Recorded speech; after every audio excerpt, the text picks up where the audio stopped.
দেশের 2 শেয়ার বাজার থেকে ওটিসি মার্কেট বাতিলের সিদ্ধান্ত, বাজারকে গতিশীল করতে এই উদ্যোগ, বলছে বিএসইসি।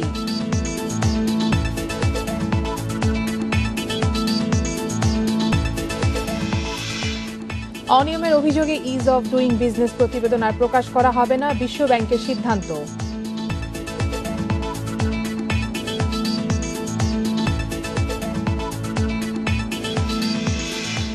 এক সপ্তাহ পরেও নির্ধারিত দামে মিলছে না চিনি, বাজারে বিক্রি হচ্ছে 80 টাকা কেজিতে। ডিম ও মুরগির দামও বাড়তি।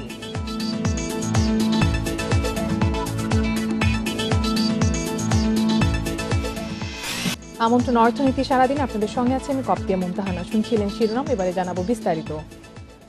দেশের 2 শেয়ার বাজার থেকে বন্ধ ও লোকসানি কোম্পানি নিয়ে গঠন করা ওভার দি কাউন্টার বা ওটিসি মার্কেটকে বাতিল করার সিদ্ধান্ত নিয়েছে নিয়ন্ত্রক সংস্থা বিএসইসি। বর্তমানে ওটিসিতে থাকা 70টি কোম্পানিকে পাঠানো হবে অন্যান্য প্ল্যাটফর্মে, আর কিছু কোম্পানিকে তালিকাচ্যুত করা হবে। মূলত বিনিয়োগকারীদের স্বার্থ রক্ষা ও বাজারকে গতিশীল করতে এই সিদ্ধান্ত নেওয়া হয়েছে বলে জানিয়েছে বিএসইসি। দেশের 2 শেয়ার বাজারে 2009 সালে চালু হয় ওটিসি মার্কেট। উৎপাদনে না থাকা, নিয়মিত বার্ষিক সাধারণ সভা না করা, কাগজের শেয়ার রাখা, নিয়ম অনুযায়ী আর্থিক প্রতিবেদন জমা না দেওয়া, লভ্যাংশ ও সিকিউরিটিজ আইন না মানা, এমন সব প্রতিষ্ঠানকে ওটিসি মার্কেটে নিয়ে আসা হতো। দীর্ঘদিন ওটিসি মার্কেট সংস্কার বা আরও কার্যকর করার তাগিদ দিয়ে আসছিলেন বিশ্লেষকরা। এরই প্রেক্ষিতে বৃহস্পতিবার দেশের 2 পুঁজিবাজার থেকে ওটিসি প্ল্যাটফর্ম বাতিল করার সিদ্ধান্ত নেয় নিয়ন্ত্রক সংস্থা বিএসইসি। রোববার থেকে কার্যকর হবে এই সিদ্ধান্ত। ওটিসি 70 কোম্পানির মধ্যে 29টিকে পুঁজিবাজার থেকে তালিকাচ্যুত করা হবে। বাকি 23 কোম্পানিকে এসএমই বোর্ড এবং 18টিকে অল্টারনেটিভ ট্রেডিং বোর্ডে পাঠানো হবে। বিএসইসি বলছে, বছরের পর বছর কোম্পানিগুলো ওটিসি বাজারে পড়ে থাকায় সাধারণ বিনিয়োগকারীরা ক্ষতিগ্রস্ত হচ্ছিলেন। তাই বাজারের উন্নয়ন এবং বিনিয়োগকারীদের লোকসান থেকে বাঁচাতে ওটিসি মার্কেট অকার্যকরের সিদ্ধান্ত নেওয়া হয়েছে। কিছু কিছু প্রতিষ্ঠান তারা সক্ষমতার সাথে প্রতিষ্ঠান চালাতে পারেনি, তাই সেগুলো ভালোভাবে কাজ করেনি। ফলে যে কারণে তারা তালিকাভুক্ত হয়েছিল, সেই কারণটি যেহেতু চরিতার্থ করতে পারছে না, তাই আমরা এই কোম্পানিগুলোতে বিনিয়োগ করে সাধারণ বিনিয়োগকারী যাতে আর ক্ষতিগ্রস্ত না থাকে, সেটির জন্য আমরা ব্যবস্থা নিয়েছি। নিয়ন্ত্রক সংস্থার এই পদক্ষেপে বাজার আরো গতিশীল হবে বলে মনে করছেন বিশ্লেষকরা। সুবিধাটা যেটা হলো, এতদিন যে ট্রেড ভলিউমগুলো ঠিকমতো হতো না বা এবং সেলগুলো করতে পারতো না বিনিয়োগকারীরা, এই সুযোগটা তারা এখন পেয়ে যাবে। এক নাম্বার 2 হলো SME as well as alternative trading platform, দুটো মার্কেটে আরো সক্রিয় হবে, ট্রেড ভলিউমও বাড়বে, পার্টিসিপেশনও বাড়বে। বর্তমানে ওটিসিতে থাকা যেসব কোম্পানি উৎপাদনে যাবে, তাদের আগামী 1 মাসের মধ্যে এটিবি ও এসএমই বোর্ডে পাঠিয়ে শেয়ার ইলেকট্রনিক করার নির্দেশ দিয়েছে BSEC. Koptia Mumtahana, independent news, Dhaka. Ease of doing business বা সহজে ব্যবসা করার সূচক বিষয়ক প্রতিবেদন আর দেবে না বিশ্ব ব্যাংক গ্রুপ। বেশ কিছু অনিয়মের কারণে ওয়াশিংটনের সদর দপ্তর থেকে সিদ্ধান্ত নেওয়া হয়েছে। গতকাল এ বিষয়ে ওয়েবসাইটে একটি বিবৃতি দিয়েছে বিশ্ব ব্যাংক। এতে বলা হয়, বিশ্ব ব্যাংকের গবেষণা নীতি নির্ধারকদের পদক্ষেপ সম্পর্কে অবহিত করে এবং দেশগুলোকে সঠিক সিদ্ধান্ত নিতে সাহায্য করে। এছাড়া অর্থনৈতিক ও সামাজিক উন্নতিগুলো আরও সঠিকভাবে পরিমাপ করার সুযোগ দেয়। তবে 2018 ও 20 সালে যে ব্যবসার সহজীকরণ সূচক প্রকাশ করা হয়, সেখানে তথ্য উপাত্ত পরিবর্তনের ক্ষেত্রে অসঙ্গতি পাওয়া গেছে। এরপর বিশ্ব ব্যাংক ব্যবস্থাপনা পরিষদ পরবর্তী ডুইং বিজনেস রিপোর্ট তৈরির বিষয়টি স্থগিত করে এবং ডুইং বিজনেসের জন্য পাওয়া সব তথ্য পর্যালোচনা করার পর বিশ্ব ব্যাংকের গ্রুপ ম্যানেজমেন্ট গতকাল বৃহস্পতিবার এই সূচক বন্ধ রাখার সিদ্ধান্ত নেয়।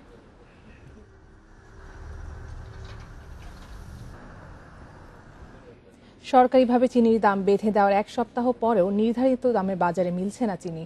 প্রতি কেজি চিনি কিনতে এখনও গুনতে হচ্ছে 80 টাকারও বেশি। বাড়তি দামে চিনি কিনে ক্ষুব্ধ ভোক্তারা। এদিকে সরবরাহ কমের অজুহাতে সপ্তাহের ব্যবধানে কেজিতে প্রায় 30 টাকা বেড়েছে সোনালী মুরগির দাম, বাড়তি ডিমের দামও। ভ্রাম্যমাণ চা বিক্রেতা আলামিন হোসেন রাজধানীর কারওয়ান বাজারে এসেছেন কেনাকাটা করতে, কিন্তু চিনির বাড়তি দামে হতাশ হতে হয়েছে তাকে। প্যাকেট চিনি কিনতে দিতে হয়েছে 85 টাকা। আমি তো চা বিক্রি করি ঘুরে ঘুরে, আমি তো আর 6 টাকা 7 টাকা বিক্রি করতে পারি না, আমার তো 5 টাকা করে বিক্রি করতে হয় না, আমার তো আর কিছু না। সরকার খোলা চিনি 74 ও প্যাকেটজাত 75 টাকা কেজি নির্ধারণ করলেও বাজারে প্রতি কেজি চিনি কিনতে হচ্ছে বাড়তি দামে। ডিলারদের কাছ থেকে বেশি দামে কেনার জন্যই দাম বাড়তি বলছেন বিক্রেতারা, যদিও তা মানতে নারাজ ক্রেতারা। কিছু ব্যবসায়ী আছে তারা মালগুলো দেখেছে সিন্ডিকেটের মাধ্যমে বা গুদামজাত করে ফেলছে, তারা মার্কেটে মাল ছাড়ছে না। তাদের কাছে যখন আমরা মাল চাচ্ছি বা তার কোনো কফিয়ত চাচ্ছি, তারা বলছে যে মার্কেটে মাল নাই, বাজার বাড়তি। এদিকে সপ্তাহের ব্যবধানে কেজিতে 30 টাকা বেড়েছে সোনালী মুরগির দাম। প্রতি কেজি সোনালী মুরগি বিক্রি হচ্ছে 280 থেকে 290 টাকা দরে। স্বস্তি নেই ডিমের দামেও। সপ্তাহের ব্যবধানে প্রতি ডজন ফার্মের মুরগির ডিমের দাম বেড়েছে 10 টাকা, বিক্রি হচ্ছে 110 থেকে 115 টাকায়। সব কিছুর দাম এখানে যত মাল আছে সব কিছুর দামে বাইরে গেছে, মানুষের কেমনি চলবো, নাই ইনকাম নাই কিছু। এদিকে বাজারে শীতকালীন সবজি উঠলেও দাম বাড়তি থাকায় ক্রেতাদের আগ্রহ ছিল কম। Shahid Ahmed, independent news, Dhaka. রপ্তানি খাত চাঙা করতে নীতিমালা পরিবর্তনের পাশাপাশি বিভিন্ন খাতের বহুমুখীকরণের তাগিদ অর্থনীতিবিদদের, পাশাপাশি রপ্তানিকারকদের ঋণ প্রাপ্তি সহজ করার পরামর্শ তাদের। শুক্রবার পলিসি রিসার্চ ইনস্টিটিউট PRI আয়োজিত ভিয়েতনামের রপ্তানি অবস্থা এবং বাংলাদেশের করণীয় শীর্ষক অনলাইন আলোচনায় এসব বিষয় উঠে আসে। আলোচনায় ব্যবসায়ীরা বলেন, বাংলাদেশ লাইট ইঞ্জিনিয়ারিং সহ বেশ কিছু সম্ভাবনা খাতে চ্যালেঞ্জের সম্মুখীন হচ্ছে। সহজে ব্যবসা সূচকে ভালো অবস্থানে না থাকা, কাস্টমসে পণ্য ছাড় করাতে জটিলতা সহ নানা কারণে বিদেশি বিনিয়োগ আশানুরূপ পাওয়া যাচ্ছে না বলেও জানান তারা। আশানুরূপ রপ্তানির জন্য কূটনৈতিকভাবে আরও জোরালো ভূমিকা রাখার পাশাপাশি দক্ষতা বাড়ানোর তাগিদ বিশ্লেষকদের।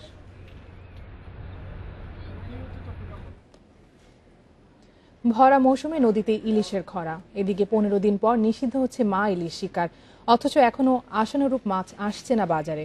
তবে বড় আকারের সমুদ্রের ইলিশ মিলছে রাজধানীর বাজারগুলোতে, দামও বেশ চড়া। ইলিশ গবেষণা কেন্দ্র বলছে, নদীর মোহনায় মাছ শিকার বেশি হচ্ছে, সেই সঙ্গে নাব্যতা সংকট ও দূষণে নদীতে এবার ইলিশ আসছে কম।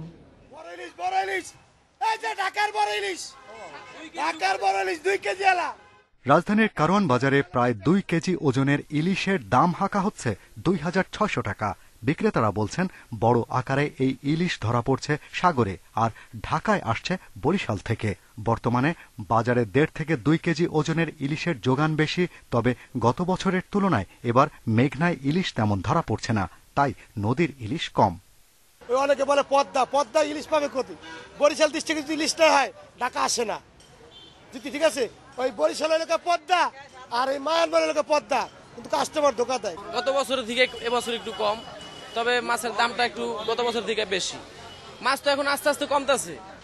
অভিধানের কারণে ইনশাল্লাহ মাছ বড় হইতে আছে আল্লাহর রহমত। মাছগুলো কোথা থেকে? এটা চাঁদপুর আছে, বরিশাল আছে, আপনি এই জায়গায় মাছটা একটু বেশি।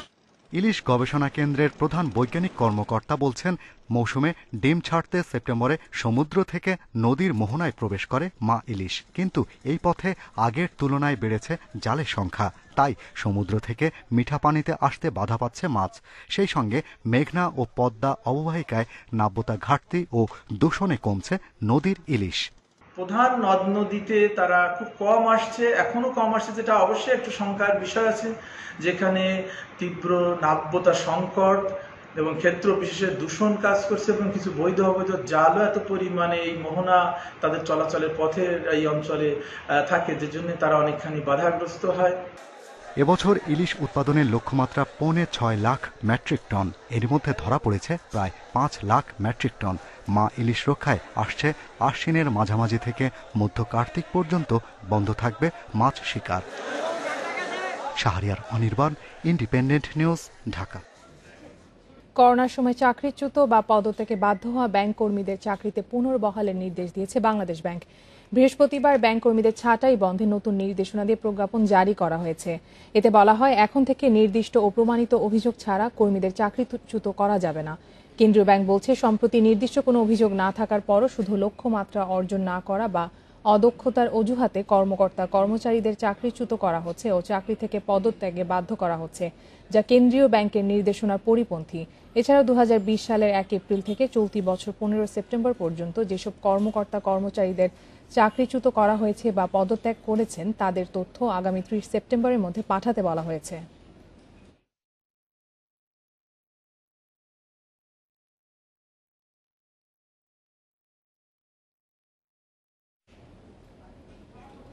শেয়ার বাজারে নির্ধারিত সীমার বেশি বিনিয়োগ করায় চতুর্থ প্রজন্মের NRB ব্যাংকে ৪৯,৫০,০০০ টাকা জরিমানা করেছে কেন্দ্রীয় ব্যাংক।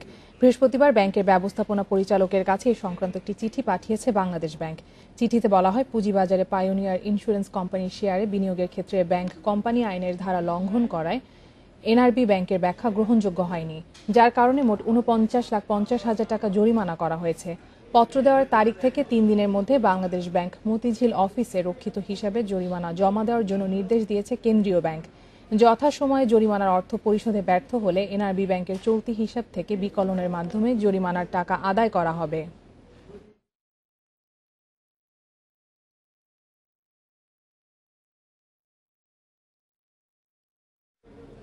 গ্রাহক ও পণ্য সরবরাহকারীদের কাছে ই-ভ্যালির দেনা ১,০০০ কোটি টাকা। গ্রেফতারের পর র্যাবের জিজ্ঞাসাবাদে তথ্য জানিয়েছেন প্রতিষ্ঠানটির সিইও মোহাম্মদ রাসেল। ই-ভ্যালি সহ রাসেলের সম্পদের সর্বোচ্চ মূল্য ১৫ কোটি টাকা, যা দিয়ে দায় মেটানো সম্ভব নয়। জেনে বুঝেই দায় বাড়িয়েছে রাসেল। পরিকল্পনা ছিল দায় সহ প্রতিষ্ঠানটি বিদেশি কোম্পানির কাছে বিক্রি বা শেয়ার মার্কেটে নিয়ে আসা। এ কৌশল ব্যর্থ হলে ই-ভ্যালিকে দেউলিয়া ঘোষণার পরিকল্পনা করেন তিনি। অর্থ আত্মসাৎ ও প্রতারণার মামলায় রাজধানীর মোহাম্মদপুরের বাসা থেকে বৃহস্পতিবার গ্রেপ্তার হন বহুল আলোচিত ই কমার্স প্রতিষ্ঠান ই-ভ্যালির সিইও মোহাম্মদ রাসেল ও তার স্ত্রী, প্রতিষ্ঠানটির চেয়ারম্যান শামীমা নাসরিন। পরে র্যাব সদর দপ্তরে নিয়ে চলে ১৯ ঘণ্টার জিজ্ঞাসাবাদ। বেরিয়ে আসে রাসেল ও ই-ভ্যালির আদ্যপ্রান্ত। র্যাব জানায় ২০১৭ সালের ৬ বছরের ব্যাংকের চাকরি ছেড়ে ব্যবসায় নামেন সাভারের মোহাম্মদ রাসেল। ২০১৮ সালে সেই প্রতিষ্ঠান বিক্রি করে শুরু করেন ই-ভ্যালি। লক্ষ্য ছিল পণ্য সরবরাহকারী ও গ্রাহকের বিপুল অর্থ হাতিয়ে নেওয়া। রাসেল প্রথমে ই-ভ্যালির ব্র্যান্ড ভ্যালু তৈরির পরিকল্পনা করে। সেজন্যই অকল্পনীয় মূল্য ছাড়ে আকৃষ্ট করেন ক্রেতাদের। ২.৫ বছরে গ্রাহক ৪৪ লাখ। প্রতিষ্ঠানকে এ পর্যায়ে আনার পেছনে সব খরচই গ্রাহকের টাকায়। ৩ বছর পূর্ণ হলেই তিনি শেয়ার মার্কেটে অন্তর্ভুক্ত হতেন বলে আমাদেরকে জানান। এছাড়া বিভিন্ন সময়ে তিনি দায় মেটানোর অজুহাতে সময় নিয়েছেন। এটা তার একটি অপকৌশল মাত্র। সর্বশেষ তিনি দায় মেটাতে না পারলে তিনি দেউলিয়া ঘোষণা করার একটি পরিকল্পনা নিয়েছিলেন। এভাবেই ই-ভ্যালির দায় দাঁড়িয়েছে ১,০০০ কোটি টাকা। অথচ ই-ভ্যালির ব্যাংক হিসেবে এখন আছে মাত্র ৩০ লাখ টাকা। জিজ্ঞাসাবাদে র্যাব জানতে পেরেছে রাসেলের সাভারে আছে ৭ থেকে ৮ কোটি টাকার পৈতৃক সম্পত্তি, ৩ কোটি টাকা মূল্যের ই-ভ্যালির ৩০টি গাড়ি, নিজ ব্যবহারের অডি ও রেঞ্জ রোভার গাড়ি। আর ই-ভ্যালির ওয়্যারহাউসে আছে ১.৫ থেকে ২ কোটি টাকার পণ্য। কন্টিনিউ লোকসানের মাধ্যমে উনি দায় বাড়িয়েছেন। ওনার প্রতিষ্ঠানটি এখন একটি লায়াবিলিটিস মূলধন হিসেবে প্রতিষ্ঠানে পরিণত হয়েছে। উনি নিজে কিভাবে এই সকল অর্থ দিবেন এই সংক্রান্ত কোনো সদুত্তর উনি দিতে পারেন নাই।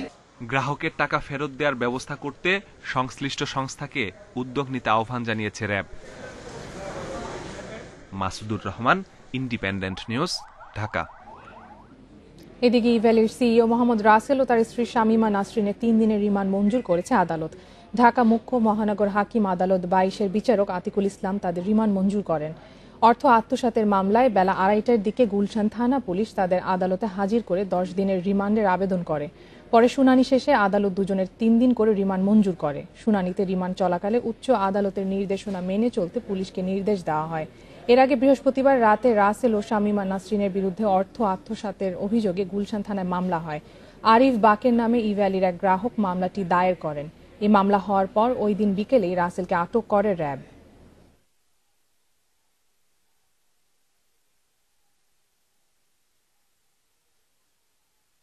ভোটারের চিট, সে চিট করেছে, প্রতারণা করেছে, আবার আত্মসাৎ করেছে। এই টাকাগুলি নিয়েছে আত্মসাৎই তো করেছে।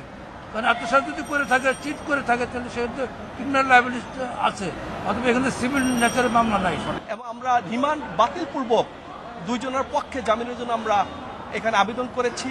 নামঞ্জুর করে ৩ দিনের জন্য রিমান্ড দিয়েছেন ওনাদের।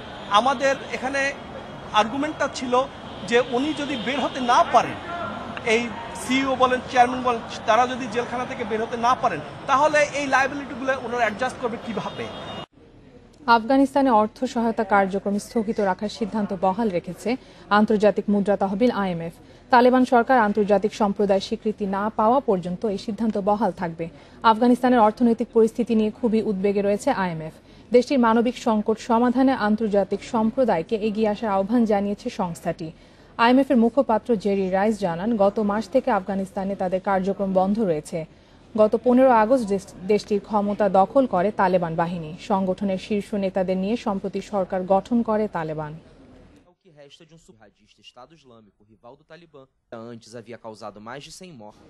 আফগানিস্তানে অর্থনৈতিক বেহাল অবস্থার কারণে নগদ অর্থ সংকটে পড়েছে দেশটির মানি এক্সচেঞ্জ ব্যবসায়ীরা। বৈদেশিক মুদ্রার লেনদেন বন্ধ ও বিদেশে মজুদকৃত সম্পদ জব্দ হওয়ায় কার্যত থমকে গেছে এসব কার্যক্রম। এতে চরম হুমকিতে পড়েছে আফগানিস্তানের ব্যবসা খাত। যুদ্ধ পরিস্থিতির কারণে গত কয়েক দশক ধরেই বিপর্যস্ত আফগানিস্তানের অর্থনীতি। তার উপর তালেবানরা দেশ দখলের পর সংকট আরও প্রখর হয়ে উঠেছে। ব্যাংক ও আর্থিক প্রতিষ্ঠান খোলা থাকলেও সেখানে নেই পর্যাপ্ত নগদ অর্থ। এতে সবচেয়ে বেশি বিপাকে পড়েছে কাবুল সহ বিভিন্ন শহরের মানি এক্সচেঞ্জ ব্যবসায়ীরা। আমাদের সমস্ত নগদ টাকা ব্যাংকে, কিন্তু ব্যাংকগুলো সময় মতো আমাদের অর্থ দিতে পারছে না। এতে মানি এক্সচেঞ্জ ব্যবসা একেবারে অচল হয়ে পড়েছে। সরকার গঠন করলেও দেশের বাইরে মজুদ কেন্দ্রীয় ব্যাংকের $950 কোটি নাগাল এখনো পায়নি তালেবানরা। সেই অর্থ তালেবানের হাতে যাওয়া ঠেকাতে এরই মধ্যে ডলারের চালান বন্ধ করে দিয়েছে যুক্তরাষ্ট্র। ব্যাংকে মানি এক্সচেঞ্জারদের যে টাকা রয়েছে তা কেবল আমাদের নয়, এর কিছু অংশ শেয়ার হোল্ডারদের। এখন শেয়ার হোল্ডাররা টাকা চাইছে, কিন্তু আমরা তাদের অর্থ ফেরত দিতে পারছি না। তালেবানের শাসনে আফগানিস্তানের অর্থনীতি আবারও 20 বছর আগের ঝুঁকিতে পড়তে যাচ্ছে বলে সতর্ক করেছে জাতিসংঘ। এই অবস্থায় দেশটিতে চরম দারিদ্র্য ও খাদ্য ঘাটতির শঙ্কা বিশ্ব খাদ্য কর্মসূচির। নূরে জান্নাত, ইন্ডিপেন্ডেন্ট নিউজ। শেষ করব অর্থনীতি সারাদিন, শিরোনামগুলো জানিয়ে দেব আরও একবার। দেশের 2 শেয়ার বাজার থেকে ওটিসি মার্কেট বাতিলের সিদ্ধান্ত, বাজারকে গতিশীল করতে এই উদ্যোগ বলছে বিএসইসি।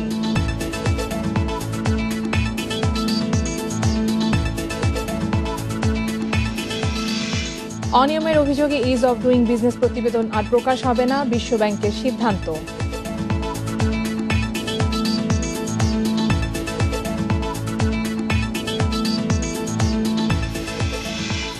এক সপ্তাহ পরেও নির্ধারিত দামে মিলছে না চিনি, বাজারে বিক্রি হচ্ছে 80 টাকা কেজিতে। ডিম ও মুরগির দামও বাড়তি।